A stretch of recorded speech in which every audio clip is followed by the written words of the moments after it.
나 진짜 요새 너무 힘들다. 진짜 남편이 내 말도 안 들어줘, 무시해, 대화도 안 돼. 진짜 이렇게 살아야 되나 싶다. 정말? 그 정도야? 너 이혼해야 되는 거 아니야? 맞아, 그렇게 살 바에 그냥 이혼해. 스트레스 받고 뭐 그렇게 살 필요 있어? 어디서 많이 듣던 대화인데 혹시 지금 내 이야기 아니냐고요?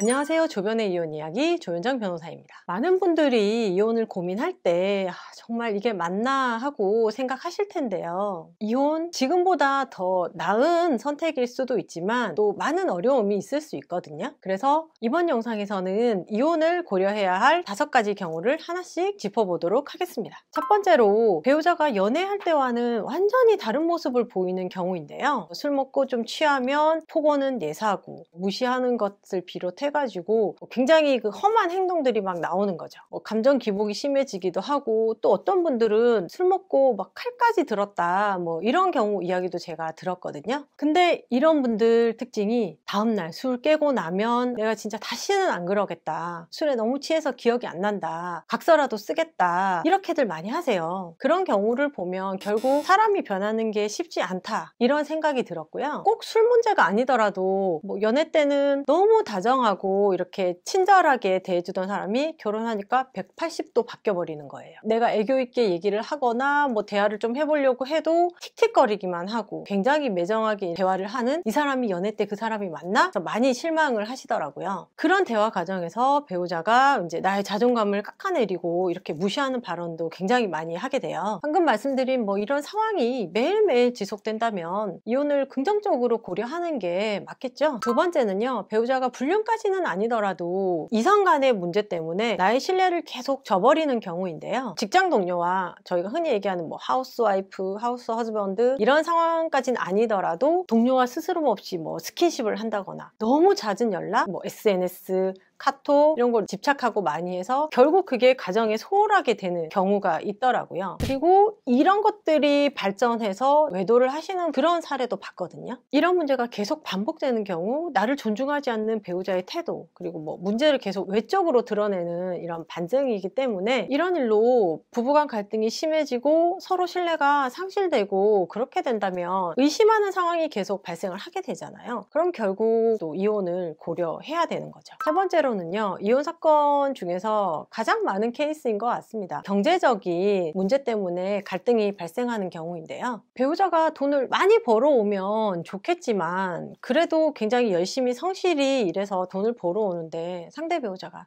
정말 이것밖에 못 벌어오냐, 돈이 이거 가지고 도대체 어디 쓰냐, 이렇게 무시하시는 분들이 있어요. 반대로 뭐 돈을 많이 벌어서 갖다 줘요. 갖다 주는데 무분별하게 돈을 뭐 쇼핑을 하고 사치를 하고, 혹은 배우자 몰래 코인, 주식 이런 거를 해서 나중에 그 대출이 나도 감당할 수 없는 지경이 되니까 그때 비로소 배우자한테 그 이야기를 하고 문제를 펑 터트리는 분들 계시거든요. 상대방에게 희생만 강요하시는 분들도 있어요. 이런 분들 말로는 미안하다 뭐 그러지만 실제로는 뭐 땀 흘리고 힘들고 어려운 일 안 하려고 하거든요. 그럼 이런 배우자 평생 먹여 살려야 할까요? 네 번째로는요, 자녀들에게 부정적인 영향을 미치는 경우인데요. 결혼 후에도 집안일이나 뭐 육아 이런 거를 공동으로 해야 될 거라고 생각하지 않고 한 사람에게 미루기만 한다면 결국 부부 갈등이 발생할 수밖에 없겠죠. 그런데 이런 부부들 아이들 없는 데서 싸우지 않아요. 아이들이 있건 없건 굉장히 많이 부부 싸움을 하기 때문에 아이들은 그 부부 싸움을 고스란히 보고, 저희가 뭐 흔히 금쪽이 뭐 얘기하는데요. 이런 아이들의 경우에는 분노 조절 장애, 우울감, 폭력성 이런 게 굉장히 더 커질 수밖에 없어요. 제가 그래서 다른 어떤 인터넷 뭐 기사에도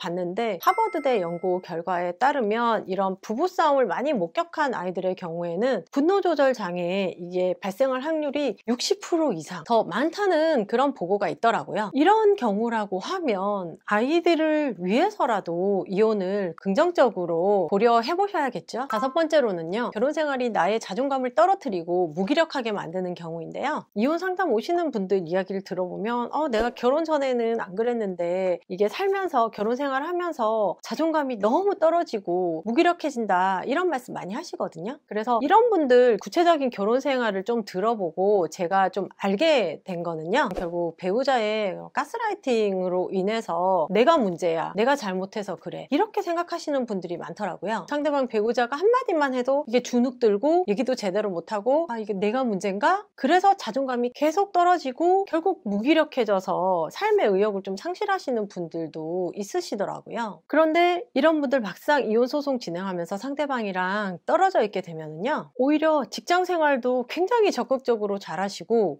자신감이 조금씩 더 회복이 되시다 보니까 주변 분들이랑 교류도 더 적극적으로 하시더라고요. 그 과정에서 점점 더 본인의 자존감이 조금 더 높아지는 느낌이 든다, 이런 말씀 많이 들었거든요. 제가 말씀드리는 이런 데 해당하시는 분들이라고 하면 이혼도 굉장히 긍정적으로 고려를 해보셔야 하는 거죠. 보통 이혼하시기 전에 다들 이혼하고 경제적인 문제, 아이는 어떡하죠? 그리고 이혼에 대한 확신, 이런 부분들 때문에 이혼에 대한 두려움 느끼시는 분들이 있으시거든요. 이럴 때 가장 중요한 부분은 자신의 행복이기 때문에 나의 행복을 찾을 수 있는 그런 것들을 하나씩 해보라고 조언을 드리고 있는데요. 솔직히 본인의 일상을 뭐 한순간에 바꾸는 거는 쉽지가 않죠. 그래서 용기가 필요하고 노력이 필요하다고 생각이 드는데요. 다만 아무리 노력해도 나의 행복을 찾을 수 있는 길이 뭐 이혼밖에 없다, 그러시면 뭐 이혼을 하셔야 하는 거고요. 이 노력하는 과정 중에 다른 행복을 찾을 수 있다, 그리고 대화를 통해서 뭔가 더 해결책을 찾을 수 있다, 그런 경우에는 한 번 더 고민해 보시고 선택을 하셔야 할 것 같습니다.